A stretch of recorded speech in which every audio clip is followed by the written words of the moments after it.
Ryan Goodman and Tanguay Podcast is brought to you by FanDuel, the exclusive wagering partner of the CLNS Media Network. This special edition of the Bob Ryan, Jeff Goodman, Tanguay Along for the Ride podcast and Zoom is brought to you by FanDuel, America's #1 sportsbook.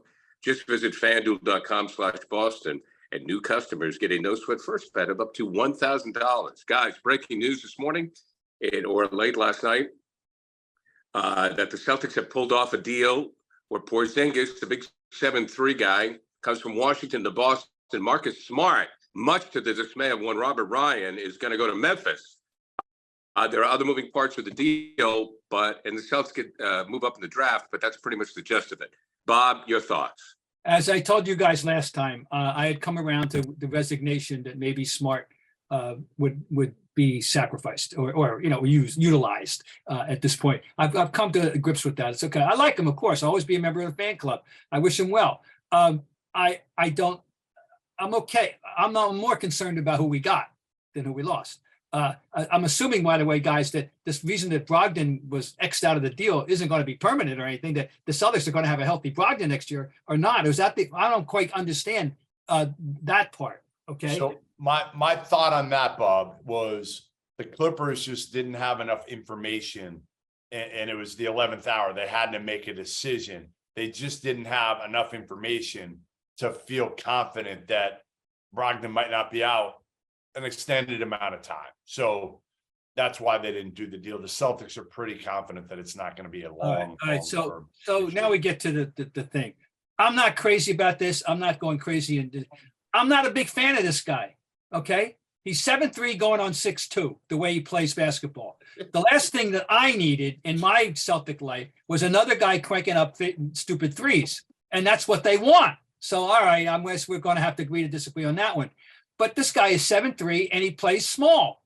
He always plays small. I don't care. He averaged 8 rebounds a game for a career almost, and I don't know where they came from. But, it's like Harden's assist. I don't know where they come from. I think they cheat. But anyway, I'm just going to be wait and see. I'm not a fan of this guy. I have one more question, and that is, why is he on his 4th team in 7 years?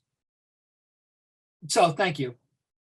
All right, so I'll try to be the voice of reason here. I'm kind of on the side of liking it more than not liking it. I don't know if I love it, but I think you had to do something.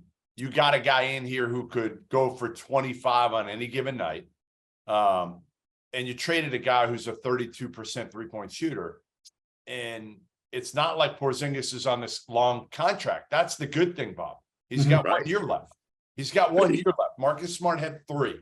So if Porzingis doesn't work out, you can get him off the books in a year.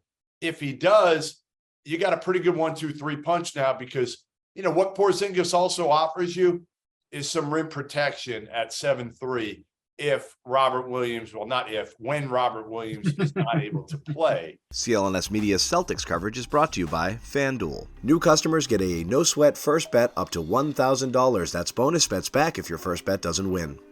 Horford's getting older. Do I love Porzingis?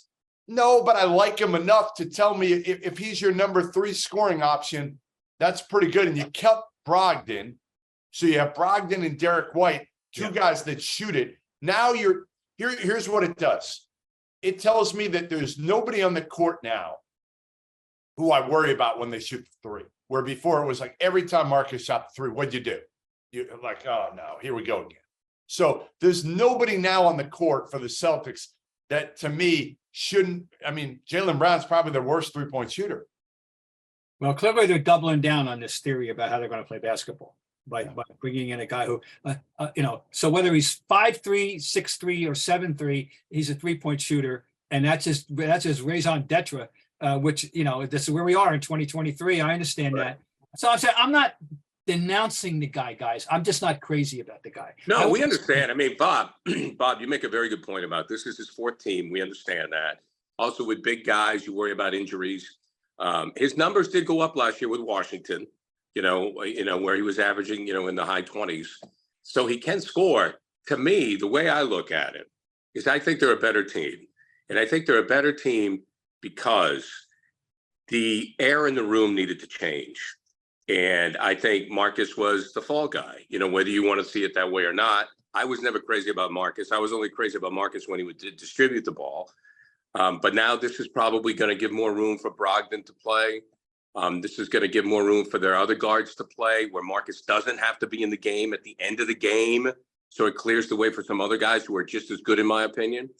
And you didn't trade Jaylen Brown. I think the team got better. Gary, here's what I worry about with getting rid of Smart is you say the culture needed to change.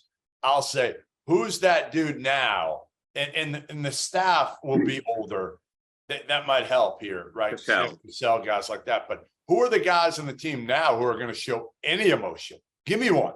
Give me one right now. I'll get on the line for you. Tatum, 0. Jaylen Brown, basically 0. Robert Williams, 0. Horford, minimal. In the playoffs, he kind of got into guys a little bit with some emotion. Brogdon and Derek White, 0.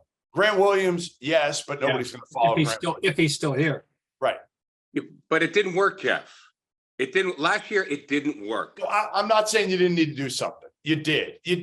I think now, if you're Brad Stevens, you need to add one veteran who's really strong in the locker room. Well, is that Cassell? I don't know who it is. Is that your assistant coach?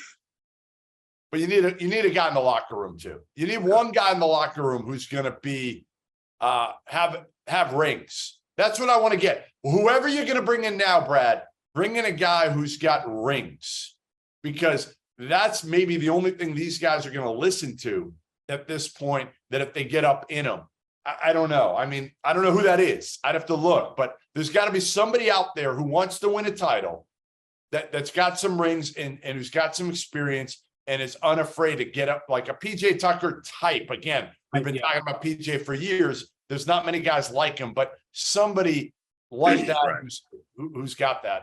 I'd bring in Udonis Haslem and pay him a shit ton of money to be the 13th guy. Bob, final thoughts as we wrap this up. That we had the question answered as to whether they would stand pat or not. Clearly, they made a decision that it wasn't, that they needed to change. We wondered, that was an open question. It wasn't a guarantee that they were going to do anything this significant. Not for me. I wanted to see. Okay, fine. And let's just reflect quickly. Marcus Smart was always an unusual player, to say the least, right? Yeah. And he was a highly flawed, but also highly unusual player who made plays that nobody else makes, and he served the Celtics well. So I hope people look basically fondly back on Marcus Smart. He was I think he certainly played hard, gave you everything he had, and he is what he is, and I thank him for his service. Gary, one more quick thing that we didn't talk about. They moved up from 35 to 25 in the draft. They're in the draft now. And they have Golden State's pick next year. And who knows with Golden State? Like, listen, we'll see, but those guys aren't young. What if Steph gets hurt? Like, that pick has potential value here. Yeah. So you listen, Marcus Smart, if you had told me straight up Marcus Smart for Porzingis, I might have done it. And you're moving up from 35 to 25, which could be huge. Or significant, maybe not huge, but significant. And you're adding another first-round pick, Golden State's, which could have some value. So I thought Brad Stevens did a hell of a job here. And Gallinari, we hardly knew you. Right. We didn't know you. We didn't know you at all. We didn't know you. All right, guys. Great job. Jeff is busy at the NBA draft. We'll be following you on Twitter. As always, we're following Bob Ryan on Twitter because he just tweets about everything from Sinatra to the 1969 Mets. So who the hell knows what's coming next. But, guys, a pleasure. This special edition of Bob Ryan, Jeff Goodman, Tanguay along for the ride pod and Zoom, brought to you by FanDuel, America's #1 sportsbook. Just visit FanDuel.com/Boston. And new customers get a no-sweat first bet up to $1,000. Gentlemen, we'll see you later. Okay, guys. CLNS Media's Celtics coverage is brought to you by FanDuel. New customers get a no-sweat first bet up to $1,000. That's bonus bets back if your first bet doesn't win.